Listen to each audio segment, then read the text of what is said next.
Hi, Rhianna. It is so lovely to have you on the show today. Thanks for coming on. Thank you for having me. It's so nice to be here. I would love if you could start off by telling our listeners a little bit about yourself, who's in your family, and what you do. Yeah, so I'm Rhianna. I'm 33, and I have an 18-month-old son, and we live with my husband and our cat. My husband and I have been together since we were 15, so we've been together a very long time now. We've only been married 3 years, but we've been together a really long time. And then we have Teddy, one and only at the minute. Love the name Teddy. And Thank you. I mean, that is quite an achievement. So first boyfriend? Second boyfriend, first serious boyfriend. That is, that's quite a feat. Well done. Yeah, we've been together a very, very long time. So I would say by the time he would have been very much a planned pregnancy, I'm assuming then. Yeah, he was. That's normally my first question, but I'm gonna say I know how that it was definitely planned. Did it take a while to conceive him? What was your conception journey like? Really lucky. So we were married. We decided we didn't want children before we were married. Not even from really a traditional perspective. We didn't want kids at the wedding.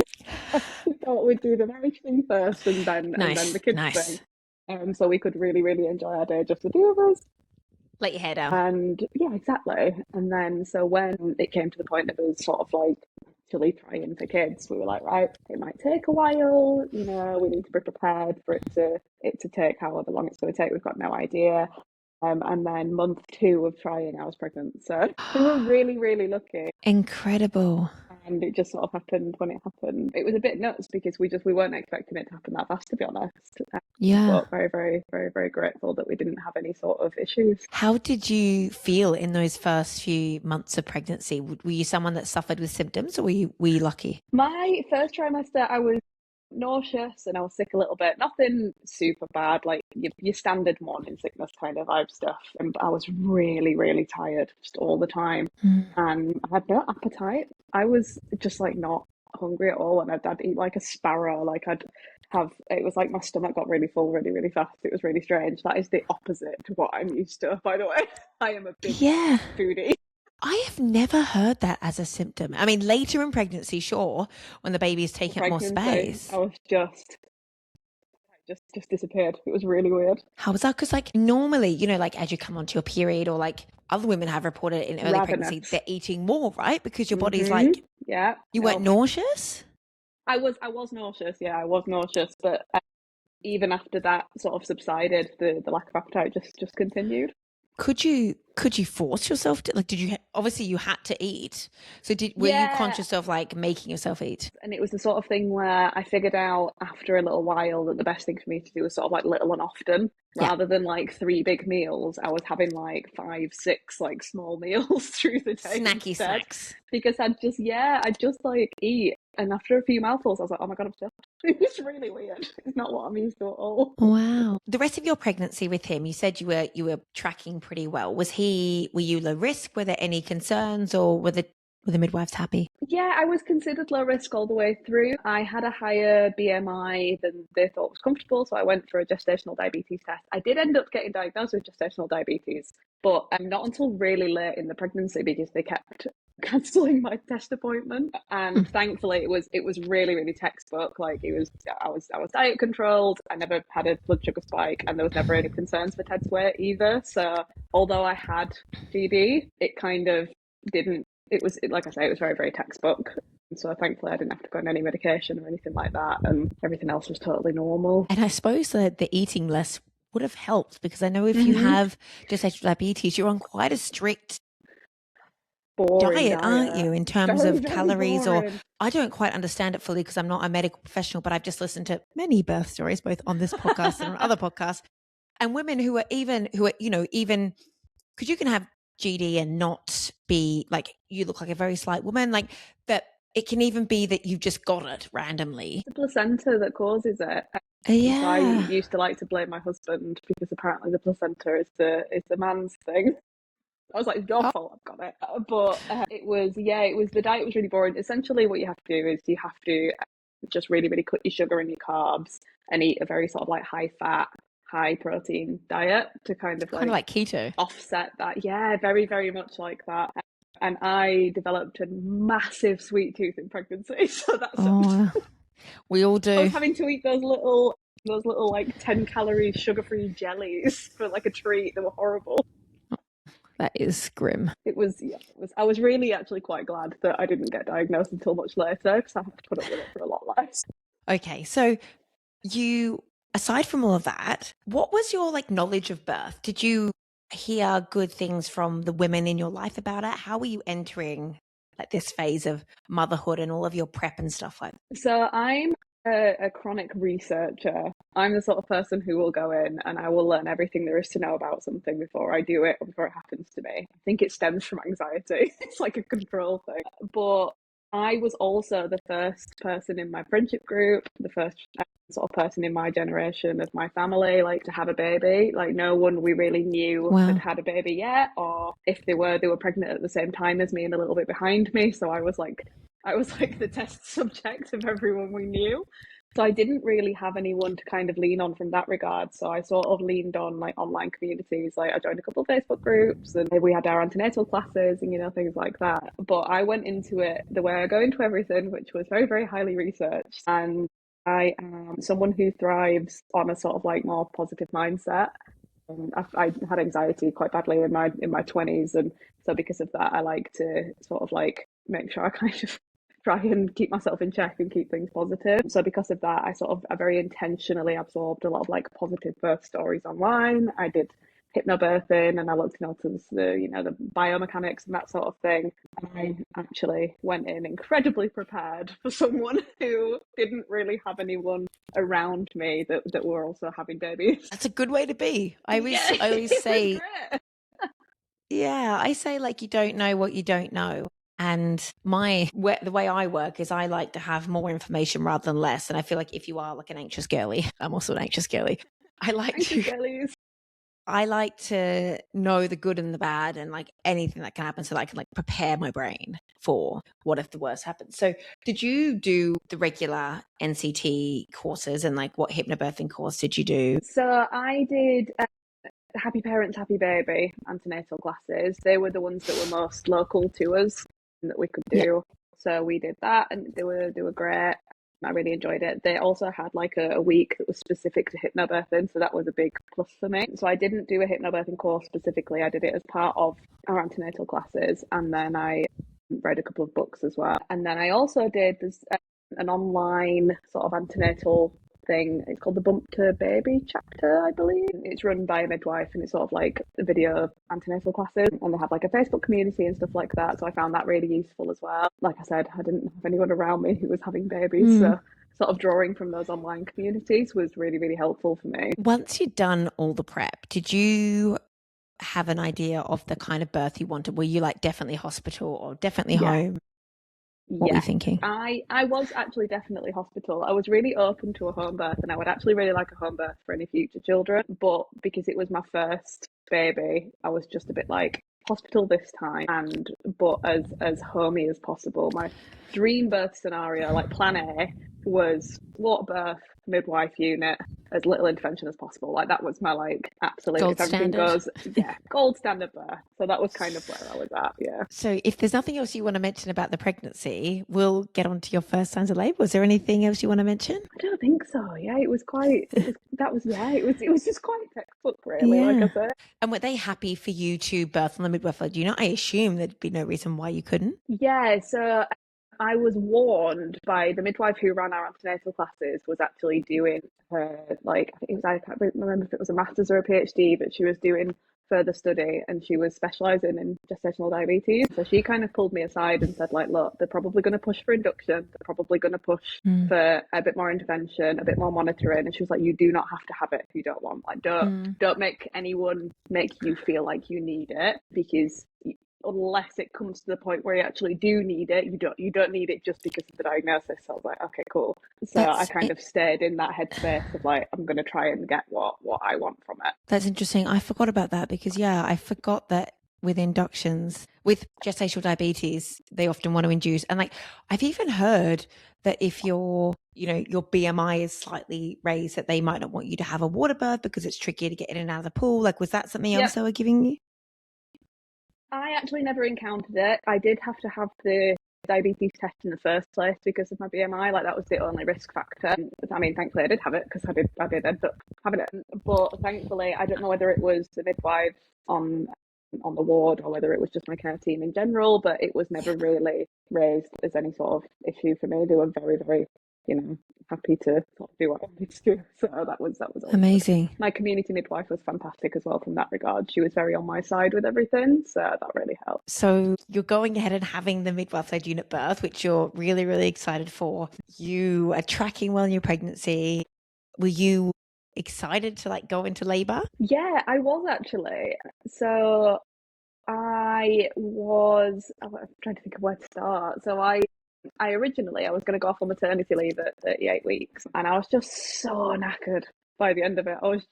I had quite low iron in pregnancy, so I was really, really tired. And obviously by the time you're at sort of like full term or close enough, it's just knackering in it. I was very, very, very tired. So I decided to pull it forwards a couple of weeks and go off at 36 weeks instead. And I had Teddy in January, so it worked quite well with sort of like Christmas break and that sort of thing. So I was like, right, let's go off a little bit early. Let's have a couple of weeks myself and just a rest and get ready and that sort of thing. And I'm very glad I did do that because he ended up coming at 38 plus 2. I would have been fuming if I'd have gone off on that leave and then 2 days later it'd have arrived. Oh my God. I know, it's weird. It's like I knew in a way that he was going to come early. Yeah. I was convinced he was going to come late, but I'm very, very glad that I did that in hindsight. Okay, wow. So talk me through your first signs of labour with him then. What were the first signs? So my sort of like 24 hours run up to the birth was fantastic. It was a bit nuts. So we had friends coming over that evening. We'd planned them to come round and have we were going to just chuck some pizzas in the oven, watch a couple of films, sort of like a last let's see you all before we have the baby kind of chill evening. And that morning we'd gone to pick up his pram and have his car seat fit because there was a delay on the shipping of both of them because it was around Christmas and Black Friday. So that was a huge stress for us because we didn't have a car seat. And I kept emailing them just like, is it ready yet? Is it ready yet? I'm really, really pregnant. Can we get it sorted? And so that morning we went to go pick that up, get the car seat fit. We went for some lunch and I was absolutely fine. I felt nothing at all. And then about 5 minutes before my friends arrived, my waters went. And I went to the toilet, went for a wee, and it was just a bit more of a gush than I was expecting. So I was like, did I just really need a wee, or was that my what? I don't know. So I told my husband, and I was like, I'm just going to call the midwife unit and just say I think this is what's happened. And he was like, yeah, okay. So I called them, and they were like, it does sound like it, but just monitor it for the next hour or two, see how you go. I haven't really had any contractions or anything, so it was very much a just wait and see. And then my friends arrived, and we had to say to them, look, my waters might have gone. It could be days. We could be rushing you out of the house later tonight. We don't know what's going to happen. So we'll just stick with the plan, and we'll just do whatever. And then about an hour later, so that was about 5 o'clock in the afternoon, about tea time. And then about an hour later, about just before 6, my waters went properly, mucus plug, all of it. I was just like, okay, yeah, we'll go. This is happening.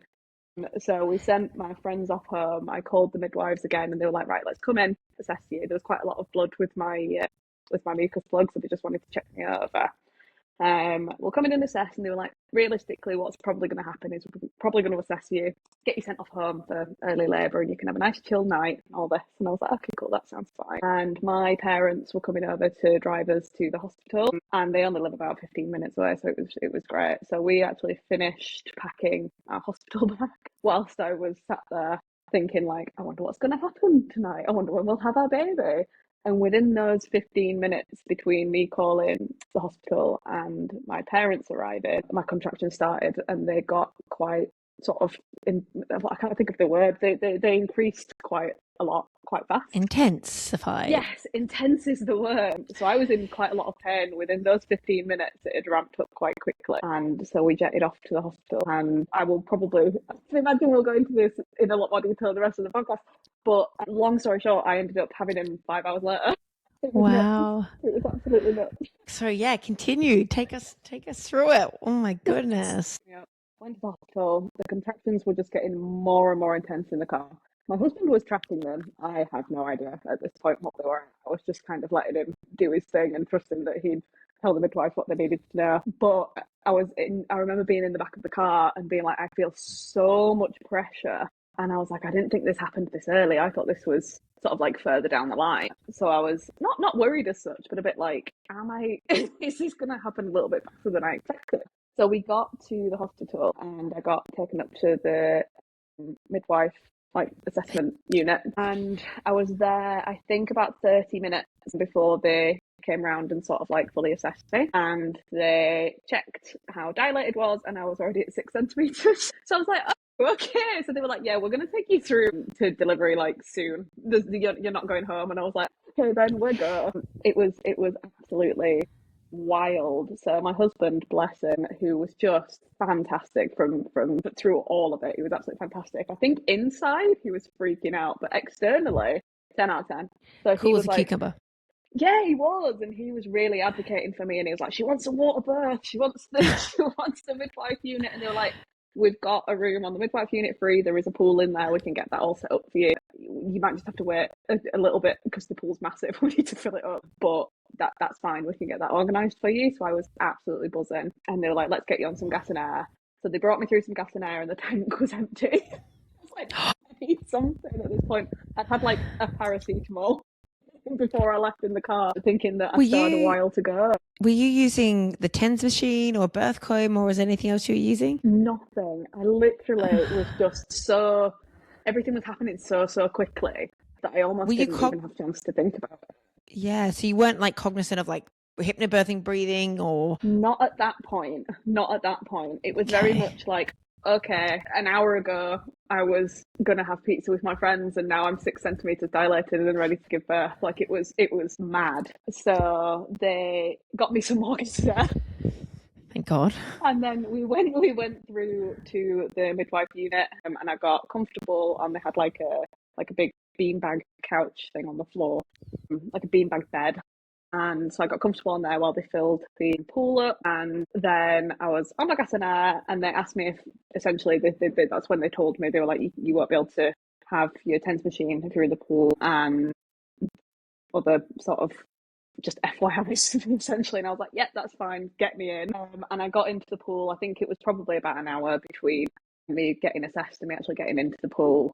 And they did a bunch of checks on me and on baby and all that sort of thing, and everything was looking great. So I got in there, and it was just immediate relief, like absolutely immediate. When people ask me whether the birthing pool was worth it, or whether I was glad I did it, or what it was like, I just said like it doesn't remove the pain, like it's not a pain relief as such, but it took me from like up here to sort of manageable levels. It was just so calming and so lovely. And at that point, that's when I was like, right, okay, my brain's caught up with where I'm at.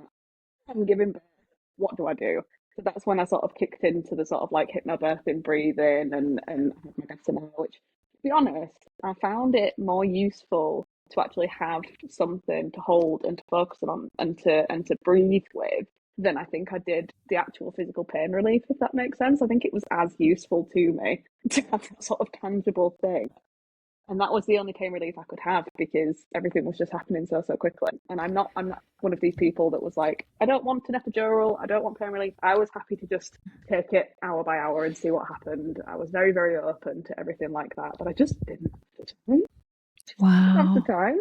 So I was in the pool for, my concept of time is non-existent. I think I was in there for a couple of hours, and it was lovely. And then baby's heartbeat was not erratic, but it was high and then low and then high and then low, and they were finding it quite tricky to monitor in the pool. So they essentially said to me, are you okay getting out briefly so we can check him? And I was like, that's absolutely fine. I'm actually quite happy to get out at this point and see where everything goes. I wanted to be in the pool for labour, and I was happy to give birth in the pool, but it also wasn't like an essential to me. I was quite happy in the space in general. Like the room itself was just, it was a really nice place to be, so I kind of didn't mind where I was in there. So we got out, and they did a couple checks, and I can't remember what it's called, the little coil thing they put on baby's head. Oh, fetal scalp monitor? Yeah. So they asked electrode? if they could put, yeah, electrode. They asked if they could put that on him, and I knew what it was, and I was fine with it, Yeah. and that was fine. And then after I was out of the pool for about, I reckon maybe 20, 30 minutes, they were like, okay, you can get back in the pool if you want, but he's coming. Like you're going to be pushing in like minutes. I was like, oh, okay, I'm going to stay here. I can't comfortably walk at this point. Like it's it's happening. So I was on all fours on the sort of beanbag bed thing that was in the corner, and then I was pushing for about 30 minutes, I think. And then I did some guided pushes from the midwife because he wasn't making it just that last little bit. So I did the whole sort of like, rather than pushing with the contractions, they just told me when to push, and I was happy to oblige at that point. And then within, I think, 2 or 3 pushes, he was here. And that whole from start to finish was, well, my waters first broke at 5. They definitely broke at 6, and Ted was born at 10:41. So it was a very, very evening. I mean, I'm just shocked. It's wow, just I know, incredible. I was as well, and multiple midwives there on the evening were just like, another, I would maybe consider a home, but like, I don't know that you'd make it to hospital. no, I know, that's what they said, and I thought they were joking, and then more of them said it, and I was like, I don't think they're joking. No. I want to take you back. I want to take you Yeah. back to the bit where you mentioned you were just about to start pushing. That transition phase, because it sounds like everything was happening so quickly that you didn't feel like you were able to like properly, understandably, Yes. labor was happening kind of to you. Yeah. Do you when she said to you that you look like you're ready to start pushing soon, do you remember that transition phase? And if so, what did that feel like to you? I sort of half do and half don't. So whilst I was in the pool, I was very much sort of like pushing with each contraction a little bit. I was just kind of like, I was very consciously kind of letting go and consciously kind of letting my body do what it needed to do. So then when it was time to get out and I was sort of going into that, like you said, that transition phase, it felt like it had ramped up a little bit in terms of pain. It felt like it had ramped up a little bit in terms of like, I was getting quite tired. It was getting quite late. I'd not had dinner.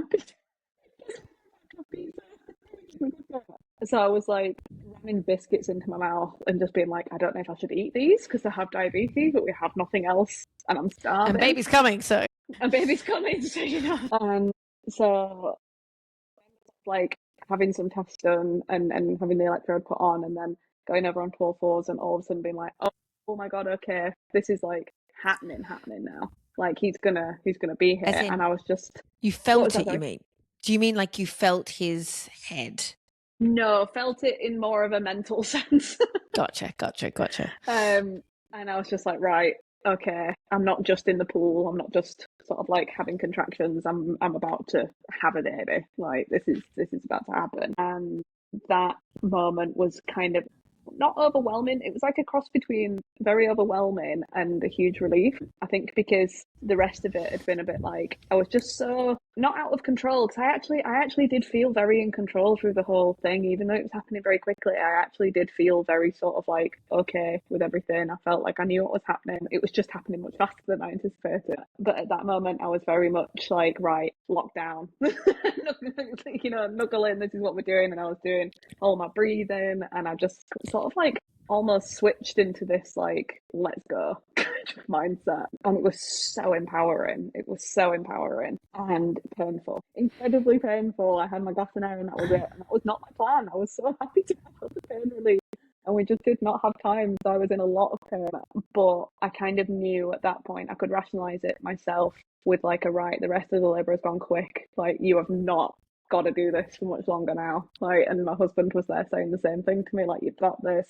The midwives were saying that they could see the head and that he was coming, and everyone in the room was just so, they were almost like my cheerleaders, and that just like really, really spurred me on.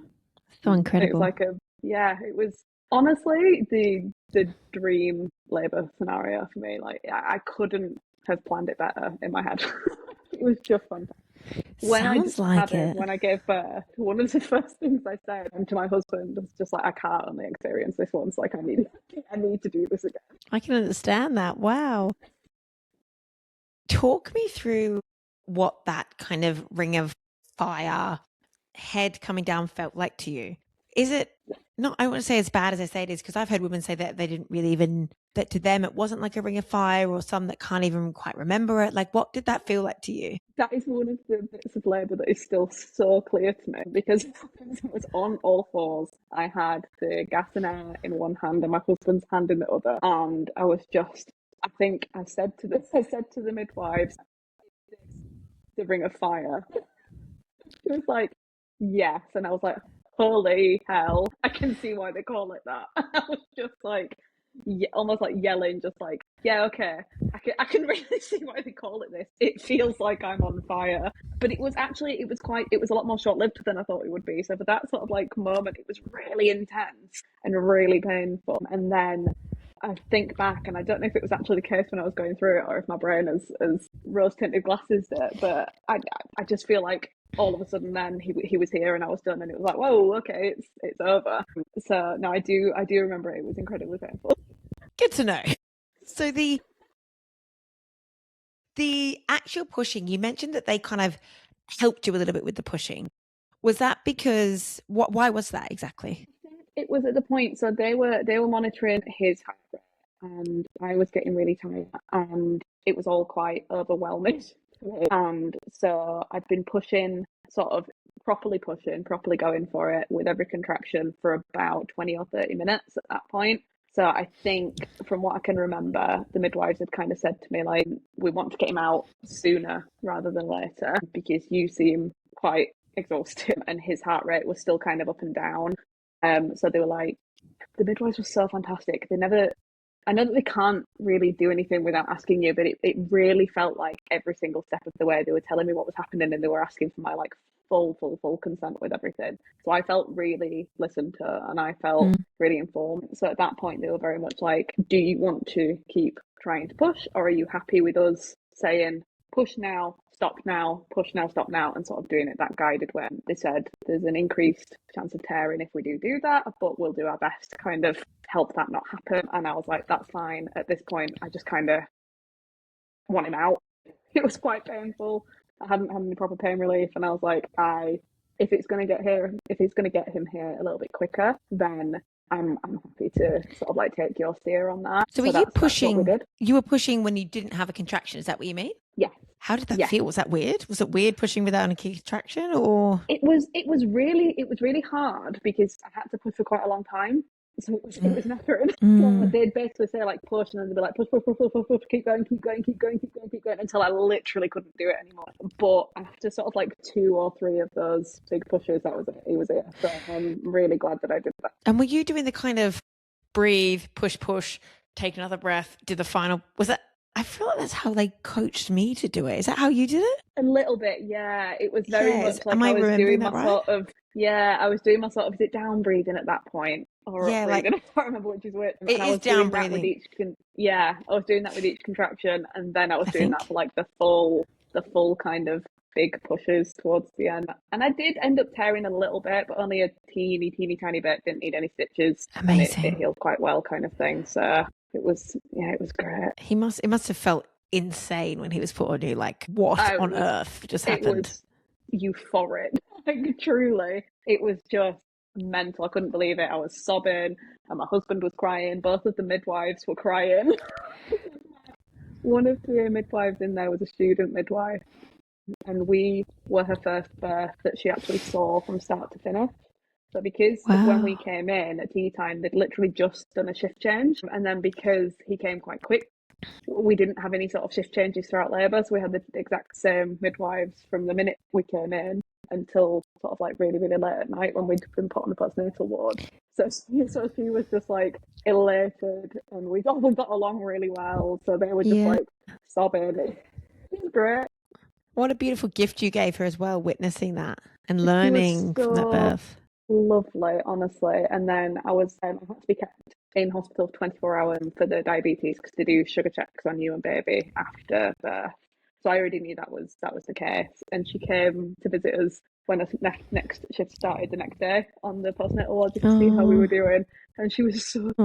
How were you feeling after the birth? How was your recovery? Did you choose to breastfeed and all that? Yeah, so after the birth, I was really keen to have that sort of like golden hour skin to skin moment. I was keen to try breastfeeding. I was very much not putting any pressure on us and how that would look and what we would end up doing, but I wanted to try breastfeeding, and if it worked, that'd be great. If not, we'd try something else. So we had that sort of golden hour, me, Teddy, and my husband, whilst he was getting weighed. So I had like a moment, obviously, with him on my chest. We were there for quite a while, and then the midwives went and weighed him and that sort of thing after I'd passed the placenta. And then whilst they were weighing him, I actually went and got in the shower, and then my husband had some skin to skin with him. I showered, got in like fresh PJs, that sort of thing, got back in bed, and then the midwives helped him latch properly, and he just took to it like a duck to water. Like, incredible. He was,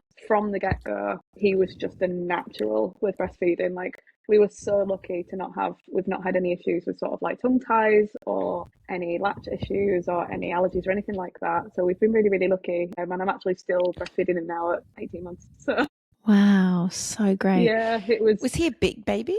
He was £7.14, but he was nearly 2 weeks early. So big for considering. Yeah, but not like wasn't crazy. huge. There was no concerns about his weight or anything, which was great with the diabetes. But yeah, he was on the bigger side. He's a big boy now. Very tall. He's very tall. He's always been very tall. Even at our last, so we had a growth scan 2 days before he was born, and his legs were at the 97th centile, and he's still very, very tall. Is your husband tall? He's 6'1", so he's tall, but he's not like crazy. Yeah. But I really do think this kid is going to be a giant. The placenta. How did you choose to deliver that? So I was, again, the running theme with my pregnancy, my birth, my postpartum experience was very much like, I have a way I'd like it to go, but if it doesn't, that's fine. We'll do something else. So I wanted to kind of just let it do its own thing, pass it naturally. But after a little while, I was kind of getting sick of it. It was starting to be uncomfortable. The cord was quite short, so every time, like when I had Ted on me, every time he moved, I could almost like feel it tug, and it was amazing. So I was just like, the midwife said, like, do you want the injection? We can help it pass and all this. And I was like, please, I want it now. Let's just get it gone.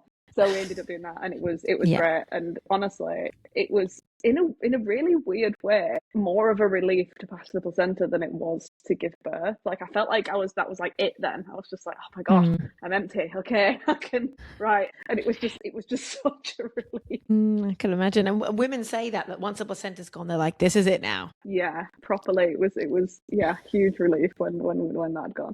I mean, I feel so lucky to have had you on, because it's such an incredible story for women to hear. And I just think more stories like this should be out in the world for people to hear, because I just think it's beautiful. And it's tricky because I think there's a lot out there at the moment for women to absorb, both good and bad.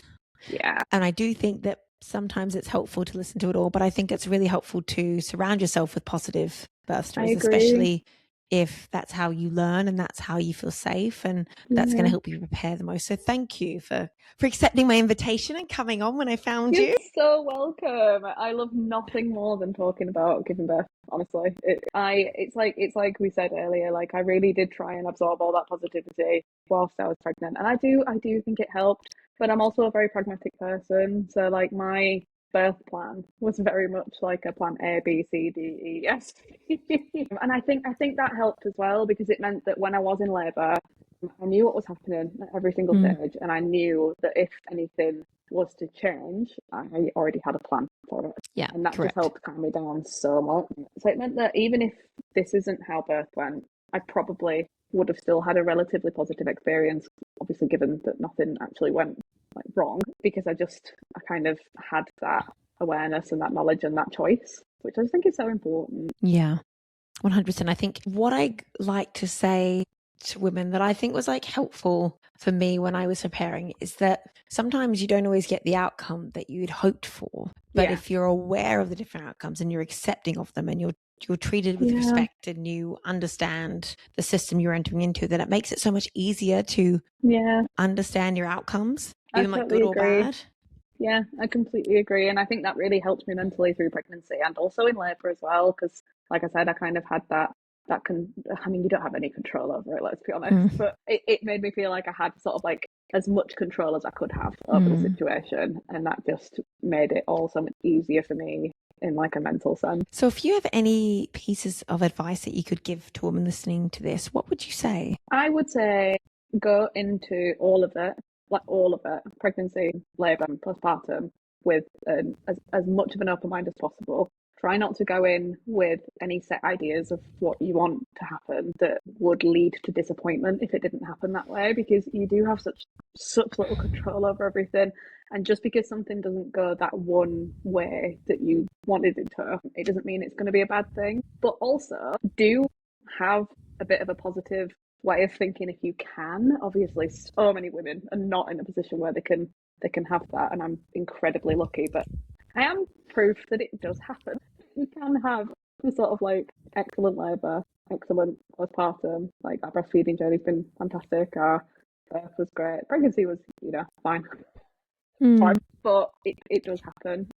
And if you are the sort of person that sort of needs that more positive mindset to get through things, try to avoid the negative stuff where you can, because I don't think it does anyone any favours. I managed to stay informed of what could happen by talking to midwives and talking to my antenatal class leaders and that sort of thing, rather than going to social media. And then I felt like I knew of risks and I knew of how to deal with them if they did happen without them being sort of like sensationalized and scary. Yeah. And I think that really helped as well. And someone said to me once on the podcast, well, recently actually, that one of her friends, when her friend was pregnant, I think she was navigating having to have an induction, and she said, are you okay for me to find positive induction stories for you? Because often, even if someone stumbles upon, say, a podcast like mine or other birth spaces, there are going to be differing stories, right? You're not always going to have exactly the picture perfect birth on there, but you could always call on a friend and say, hey, I only want to see positive stuff. Can you go and find this for me so that I don't see anything I don't want to see? And then that way it's a really nice gift that someone can give to you to say, here, I found 5 stories, on TikTok or Instagram or whatever podcast. And agreed. And always, like, if you're listening to this, for example, people can always reach out to me. I get people DMing me saying, hey, I just want to listen to positive C-section stories. Can you send some to me? Yeah. Or I'm going for a VBAC. Can you give me some positive VBAC stories? And I'm always happy to send the stories that they want to hear. So do, like, whoever's in this space, be the midwives, be the me, like, we're doing it because we want women to have better births. So absolutely, we always want to help. Yeah, literally. It's so important that option is there. Like, I always remember one of my friends, one of my work friends, she has a 3-year-old. So when I was pregnant, her daughter was about 1.5, 2-ish, and she had an induction, and she used to tell me all the time, like, I had an induction and it was a positive experience. She was like, they do happen. They do happen. And I also tried to find the sort of like positive C-section stuff, positive induction stuff, so that I knew if that did happen, it doesn't mean it needs to be a bad thing. Like, it's not. It's a pivot rather than like I don't know what exactly. What the it's word a different would be, kind of birth. It's different. It's not bad. It's not just because it's not like physiological birth as we know it, untouched or whatever. It's still birth. Yeah, I feel like it's really easy for me to say. I am always very conscious of the fact that I'm like, I had an easy birth and I was unmedicated, but I'm not that person. That wasn't what I set out to do. Do you know what I mean? I was just incredibly lucky that it happened that way. And sometimes it does come down to luck. Sometimes it, like, you can just be like, you are someone that just births very quickly. I have a friend who births very quickly. Like, her second baby was born in a car on the way to hospital. So make sure if you're a quick birther that maybe you consider a home birth if you don't want to birth on the side of the road. But I guess it's like sometimes you are dealt a card, and like, with my second birth, I labored for 48 hours. My baby didn't move. I had every intervention, and I didn't have what you would call the picture perfect birth, and that's okay. And you don't, I guess, I think it's so hard because sometimes you can say to women, if you listen to everything and you do all the research and you do all the classes, that you're guaranteed a good birth. And sometimes it comes down to, like, you had incredible midwives. Your body naturally progressed through labor quickly. My body naturally progressed through labor slowly. Sometimes it's just your can't say the word. Physiology. Yeah, sometimes it's just your people. Everyone labors differently. Some people have a really slow early labor stage. Some people have a really fast early labor stage, like you. Yeah. Some people contract. I was contracting 1 centimetre every 4 hours. My goodness. And some people I've known women to do that and still birth naturally. They just have a very long early labour stage or a very long pushing stage. I've known women to birth who have come on the podcast who have birthed within 2 hours, start to finish. Yeah. So I guess mine was fast, but really in the grand scheme of things, like, it could have been a lot faster. Yeah. So I guess what I'm saying is like it's tricky, isn't it? Because I think sometimes it is just down to the luck of the people who are looking after you, the luck of what happens on the day, your mindset, the room you're in. Yeah, exactly. And this is why I think that having that sort of like openness and that knowledge is so important, because if it does change, if your plan does change, then I think you need to have the tools to sort of like know that that's okay and know what you want to do instead. Yeah. And for any future births, I will be doing the same thing. Make sure you contact me immediately. I want to know when you're having your second baby, because I want to get you back on the pod for your home birth. We're here in 30 minutes. I don't doubt it. I see it in your future. You better start prepping.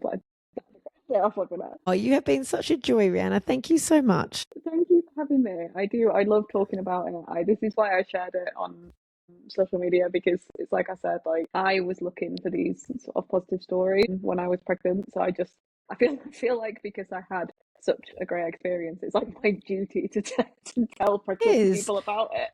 And to anyone listening to this, if you are listening to this going, oh, I had a really positive experience, but I was too nervous to tell anyone, please come on the podcast. Do it. Talk to me about it. We all want to, women everywhere want to hear it, whether you think they do or not. We do want to hear them. Completely agree. It's been great. See you. Thank you. Bye.